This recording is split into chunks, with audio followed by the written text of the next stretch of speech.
Well, hello, and we meet again for a midweeky devotional. These strange times continue, and they're not as we planned. But sometimes we have situations in life where things don't always go as planned. There's something called the rule of unintended consequences. Now, this really isn't a rule, a physical rule like Newton's laws of thermodynamics or rules such as that. But it's a rule we often see taking place in life. We plan on one thing and achieve that goal, and something else happens as a consequence that we never saw coming. Sort of a semi-comical instance of that is several years ago, prison officials across the United States recognized that prisoners had a lot of pent-up energy and emotion, and they were using this for less than positive purposes, and they needed a way to channel this. So they decided, the corrective officials in the United States decided to install weight rooms and gyms in our jails and prisons as a channel, as a way for prisoners to burn off a lot of energy. And they did this. But there's the unintended consequence of producing stronger and stronger prisoners.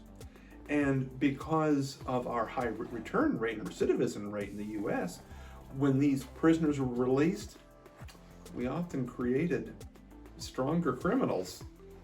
Not what someone wanted, but an unintended consequence. And we see that the rule of unintended consequences usually has a negative connotation. But I want to talk about a flip of that, a corollary of that, something we call the rule of unintended blessings. And we see that in Mark chapter 4. Jesus and his disciples are out in a boat. We know the story. He's asleep in the back of the boat. A terrible storm comes up. And the disciples are scared. They think they're going to drown. And they run to Jesus and say, Jesus, save us, save us. Don't you care that we're going to drown? But in this story, Mark gives us an interesting fact. In Mark 4:36, he says, there were many other boats with them. This boat with Jesus and the disciples was not alone by itself on the Sea of Galilee. There were other boats out there. But the disciples ran to Jesus, asking him to save them. And we know how the story ends. Jesus stands up and says, peace, be still. And the waters are calm. The disciples are saved. That's what they wanted. But there's the unintended blessing. You see, as that one ship holding Jesus and his disciples was saved and suddenly sailing in calm waters, so were all of the other boats on that lake at the same time, on the Sea of Galilee. They were likewise in calm and still waters.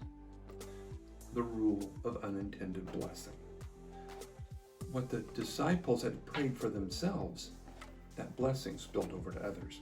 And I think the same thing applies today, as we have so many people helping so many people helping so many other people in important ways right now during this pandemic.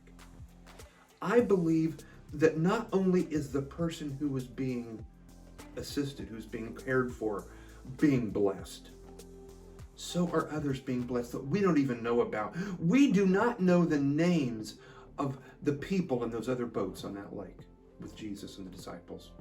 I have no idea who they are. Likewise, we don't, but they were blessed.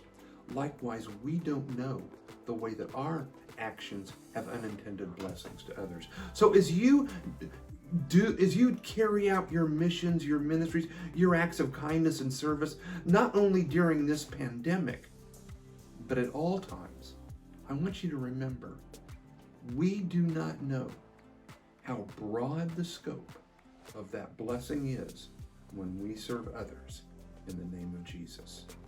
I want you to go forward with that today and this week, remembering that you're like a ripple on a pond. You don't know how far those ripples of unintended blessing will go. And I hope you are blessed today in the powerful name of Jesus. Have a great day.